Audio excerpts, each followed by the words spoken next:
The spotlight is intoxicating. There are those born for its glory and those who shrink from it. There are those who long to hear their name chanted to the heavens, while others would be content to always be a background player. How far would you go to take the spotlight? What would you do? How much sweat and tears or blood would you spill? For Ji-woon Hak, there was never enough. Ji-woon Hak was obsessed with himself. As a child, he longed to hear people notice him, chant his name, and notice his fame, prestige, and skills. He would do anything and everything to earn the praise of others and to hear his name chanted. He worked at his father's restaurant and impressed crowds with his knife tricks and acrobatics. His father, who wanted nothing more than to see his son reach the highest levels of stardom, invested money into helping his son get dancing and singing lessons so he could continue to gain attention. Thankfully, he got his chance. Yoon-jin Lee, a popular producer for Mighty One, took an interest in his career and brought him on for a training program. For 14 hours a day, Ji-woon was run through the ropes to become a K-pop idol. After all his hard work, he was finally accepted into No Spin. No Spin gave Ji-woon everything he ever wanted. He brought a raw talent to the band, and in return, he was showered with praise, attention, and a schedule that, while busy, invigorated him. He was in love with the life. For a while.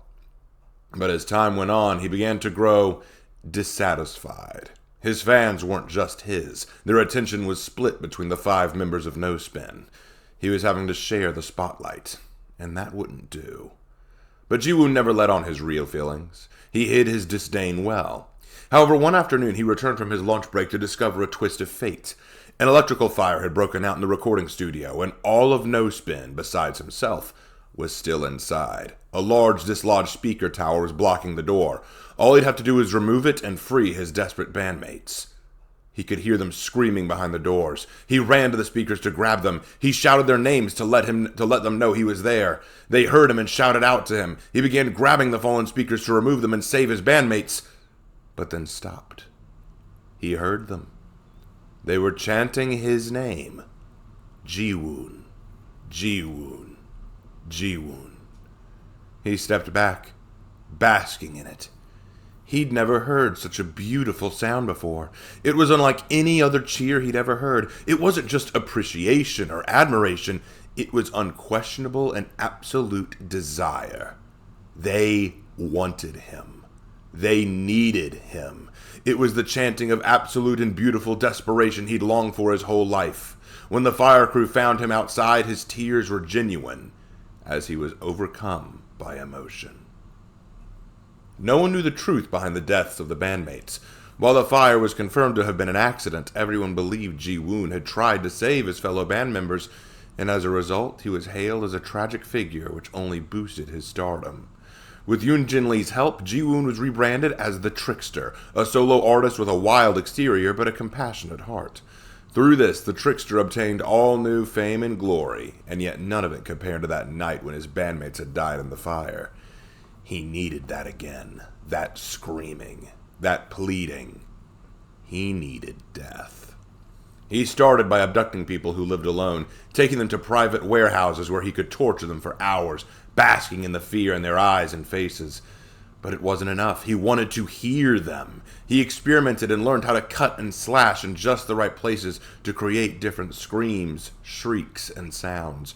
He recorded each session, each bloody act. He would incorporate these melodies into his songs as best as he could, hiding what they were behind the production that Yoon-jin Lee put together with him, though she had no idea what those screams actually were.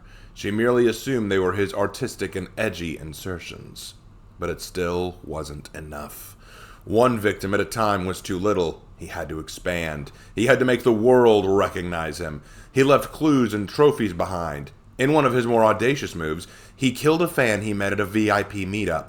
He plucked out her eyes and replaced them with his diamond cufflinks and wrote the message, "I have seen God," across her chest in blood. When his music wasn't making news, his murders were. Everywhere Ji-woon turned, he was the center of attention to someone, and he was very pleased. But the trouble was he was enjoying his murders too much, and thus his music career was slipping. His newer albums were more shock value than they were art, and Mighty One was unhappy with the performance. Ji-woon had 3 months to produce a new hit, and he wasn't allowed to produce it alone. He was furious. Though Yoon-jin tried to defend him, she was outnumbered. In the end, he was left to figure out a solution by himself. And he had it. Ji-woon was a true artist. He incorporated real humanity and emotion into his work. But all these corporate Philistine care about were the generic, the mundane, and the expected. Any half-wit child could be a K-pop artist now, it seemed, and these fools would just lap it up while overlooking the real talents like him. Well, so be it. They want to feel his music? Well, they'd feel it. In every way imaginable. He paid an outrageous amount of money to a veterinarian to get access to get copious amounts of nitrous oxide. He then bribed the studio to give him exclusive access to the private performance room. There he set up his stage. When the studio executives all arrived to see his performance, he began pumping the room with the gas. As he walked out, he beheld them, half-conscious, barely able to even move or crawl for the door, and he went to work propping them up one by one, putting on performance makeup and preparing them to be his instruments for his ultimate performance. But Yoon-jin, she was there too. What to do with her? She'd been the one to pull him out of the mud and give him his chance, the one to defend him, though unaware of his true plans and behavior. She deserved to bear witness to his art. She would have the honor of being the sole audience member who watched him perform. And so he began his work, slashing, cutting, and moving from one instrument to the next. Their screams, cries, and tears were his melody, and his knives took lives. He sang and danced to the beauty of it. As the last executive fell dead, he bowed to Yoon-jin Lee. His performance concluded. The ultimate melody of true, unbridled human emotion. And all of it directed at him. Oh, how he glorified in the carnage. Yoon-jin Lee, for her part, was both mortified and furious, fighting helplessly against her restraints. And what a help she had been! But still, despite how indebted to her he may have been, she was still a loose end. But at least she would die having heard his greatest melody of all. He made his way to her to finish her off, when suddenly the fog swept in, stopping him. Now at first he was angry. Where had it come from? Where was Yoon-jin? But then he saw what the fog was offering. A stage of rusted meat hooks and slaughter. Temples, gardens, and warehouses all filled with audience members. They will see him, behold him, run from him. And all he has to do is perform for them and through them. Make them scream, create more music from their terror. It's time for the Trickster to perform his encore.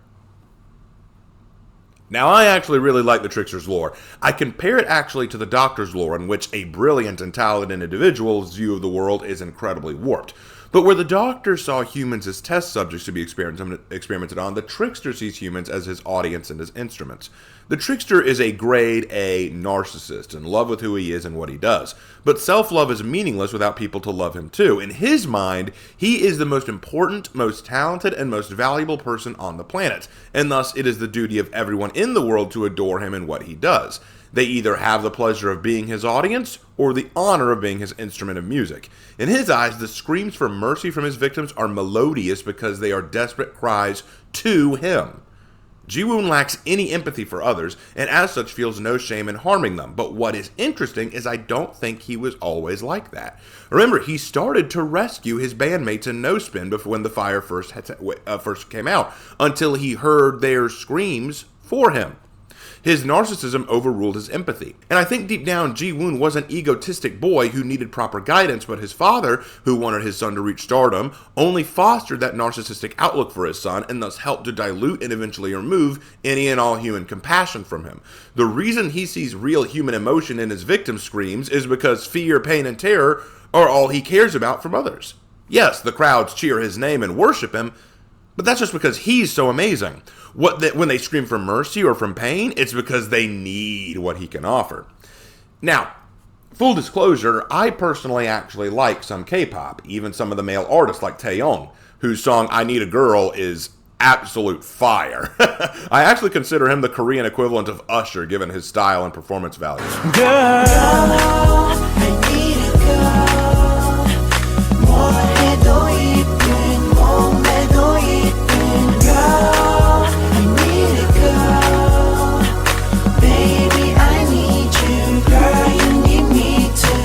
And of course, there's the classic artists you probably know, like Girls' Generation, IU, Red Velvet, and Girls' Day.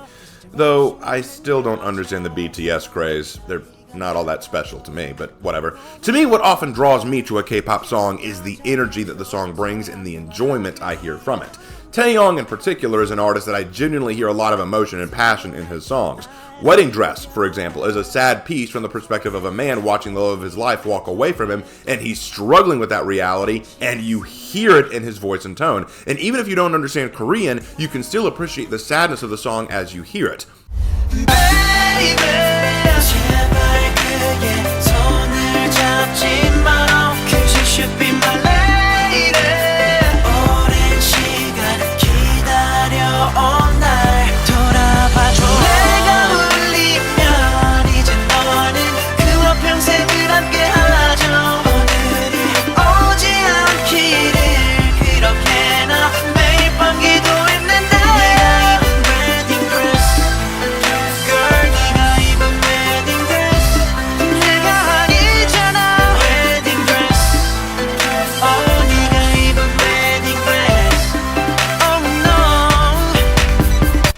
Music is to bring out those human emotions, which is why I so often don't care for modern pop music.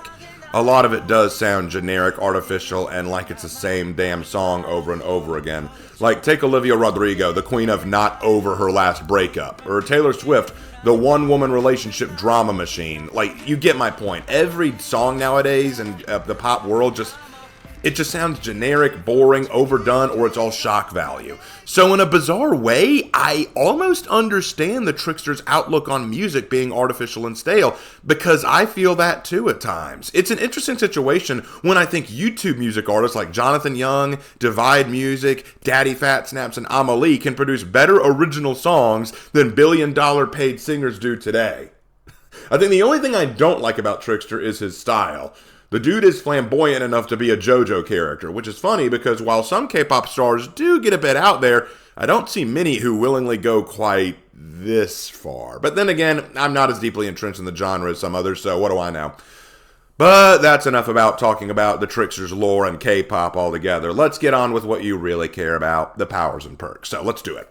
The Trickster's power is Showstopper. Like the Huntress and the Deathslinger, the Trickster is a ranged killer who takes advantage of attacking from a distance, but the Trickster's a bit more unique. The Trickster starts the trial with 44 throwing knives equipped. You press and hold the power button to enter the throwing state. While holding this down, you cannot perform a basic attack, but you can throw your knives. You can tap the attack button to throw just one, or hold down the button to launch a flurry of blades so long as you have blades to throw. When the knives hit a survivor, this builds up the laceration meter. Each blade hit fills 1 point to the laceration meter. And once the meter has 8 points, meaning 8 successful hits, the survivor loses a health state. If the survivor has the meter filled a second time, they will stop in their tracks and go into the dying state. The laceration meter will decrease naturally if the survivor is not hit by a knife within 15 seconds. And if hit by a basic attack, they automatically lose 3 laceration points. When the Trickster runs out of knives, he can replenish them by searching a locker just like the Huntress does.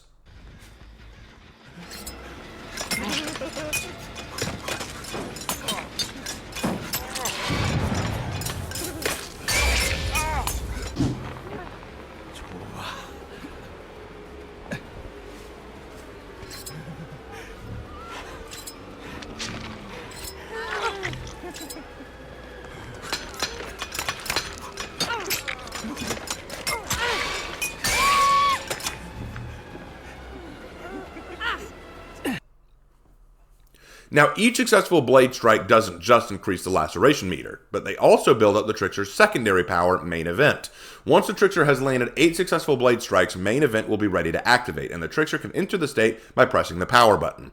In this state, the Trickster has access to unlimited knives and throws them at 66% faster rates than normal, launching a storm of knives in whatever direction he's facing. The effect lasts for 6 seconds, and when it ends, the Trickster will enter a stunned state.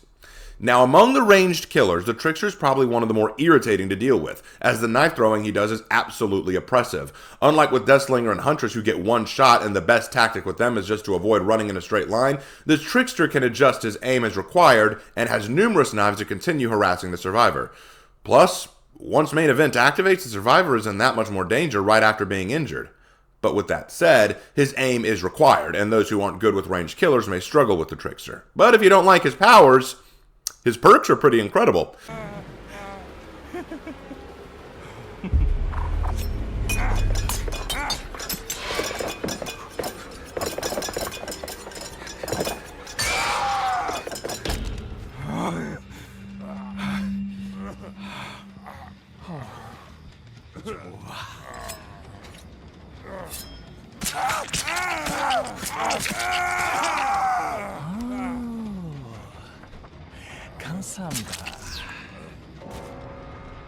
The Trickster uses Hex Crowd Control, No Way Out, and Starstruck. Hex Crowd Control is an outstanding perk for anti-looping. When a survivor performs a rushed vault on a window, the window is instantly blocked for all survivors for the next 60 seconds. Granted, this perk only really works when you're near windows and has no effect on pallets, but given how often survivors like to loop shacks, I do appreciate this perk stopping them from abusing that damned window.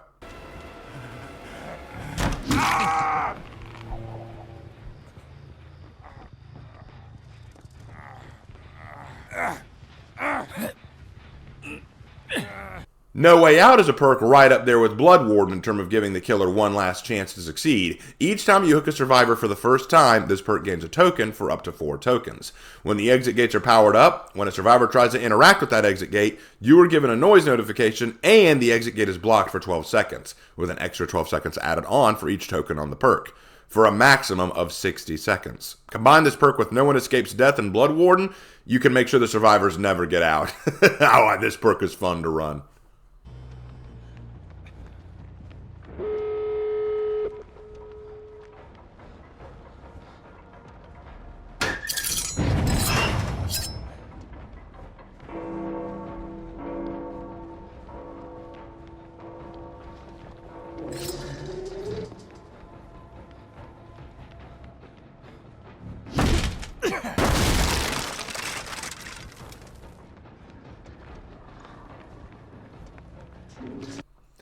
And then Starstruck, probably his most popular perk. When you pick up a survivor, this perk activates. All survivors in your terror radius suffer the exposed status effect and thus can be downed in one hit.